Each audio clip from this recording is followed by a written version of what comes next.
Well, let me just sorry. So, yeah, had an opportunity to go back and watch the film. You know, it's full staff, and just like I said after the game, it wasn't much positive to take out of the game.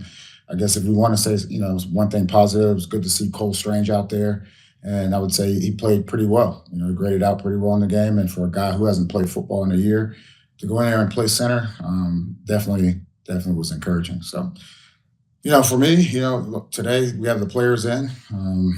We have our meetings and stuff, and really just push forward to the last week of the season. We just got to be able to stay the course through all of the negativity. And look, again, as I've said, winning cures all, and we just need to win football games.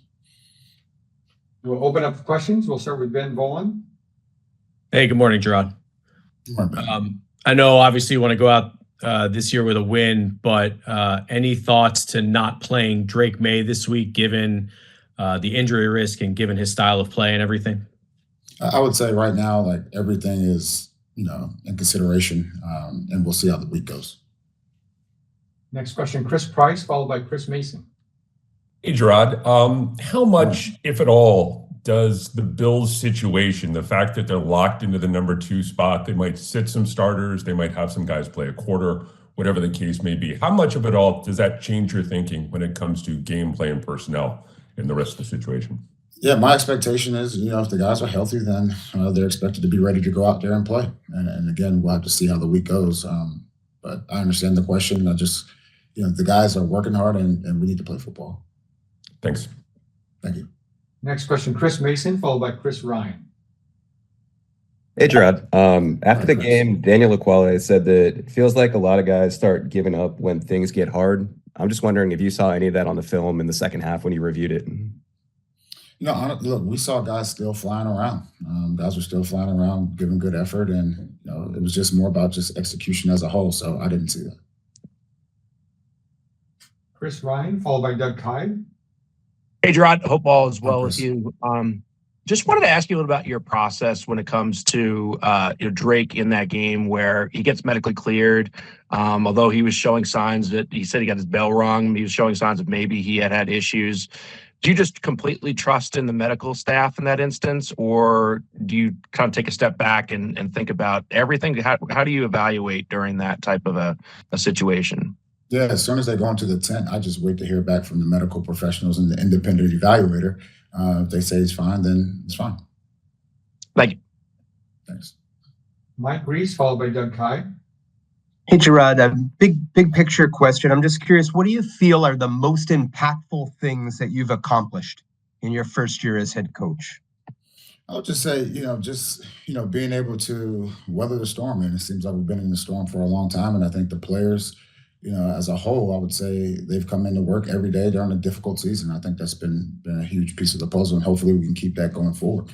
We had 8 one-score games this year, and we just got to, honestly, we have to win those games, and that's what the NFL is, and that's going to be the goal going forward.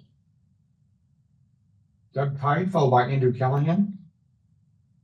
Good morning, Jerod. We didn't see a captain's patch on Jacoby Brissett's jersey. Is there any update to his captaincy? No. He's still a captain. Oh, okay, just left off the jersey then? Yeah. Yes. Thanks. Andrew Callahan, followed by Phil Perry. Hey, good morning, Jerod. Is Drake May in concussion protocol? No, he's not. No. Thank you. Phil Perry, followed by Ian Steele. Let me say this. As far as my understanding, he is not in the protocol. When would you learn that if he is? It'll be today. Thank you. Phil Perry, followed by Ian Steele. Hey, Jerod, could you describe how you and Alex have communicated this year? How would you characterize your level of communication and how well it's gone, in your opinion? Yeah, look, we're in constant communication. We speak every single day. We're in meetings every single day together, and it's been good. Obviously, again, with our record, it's easy to say, well, maybe this or maybe that, but our communication has been great. Ian Steele, followed by Chris Gasper. I'm sorry, Chris Price. Morning, Jerod. Morning.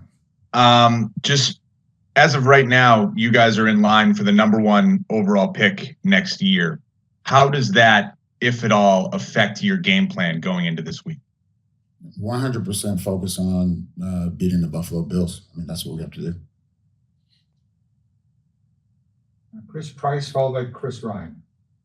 Jerod, Keon White was very outspoken toward the end of the week and then after the game as well. I know you said on the pregame show you had a chance to speak with him. You guys are okay. I don't know if you've had a chance to kind of catch up with him since his comments after the game and how those conversations have gone. Yeah, I did. We spoke this morning. I want to keep those conversations private, but we're on the same page. Thanks. Thanks. Chris Ryan, followed by Doug Kyed. Hey, Jerod, you mentioned earlier, 8 one-score games throughout the course of this year, and you had high expectations for establishing the brand of football you wanted to establish coming into this season. I'm just kind of curious now, as we're at the last game, do you feel that this has been more challenging than you anticipated, and how would you kind of evaluate where things have gone compared to your expectations going into the season, how you've grown as a coach throughout it? No, I appreciate the question. Look, I knew this was going to be a challenging season, first-year head coach. Obviously, the expectations here are always high. Unfortunately, we just haven't been able to meet, those expectations. Now, in saying that, I think the biggest problem with us as a team starts with me is just being consistent. Like, it's about consistency. It's about consistency on the field. It's about consistency inside the building, and we just got to continue to work on that. Doug Kyed, followed by Mike Reese. Hey, Jerod, I know you said after the game that it was a coach's decision to start Ramondre Stevenson over Antonio Gibson. Can you give us a little bit more intel into what exactly happened there? No, there's really no intel. I mean, I'm just going to stick with the coach's decision on that. Thanks. Mike Reese, followed by Mike Jerod.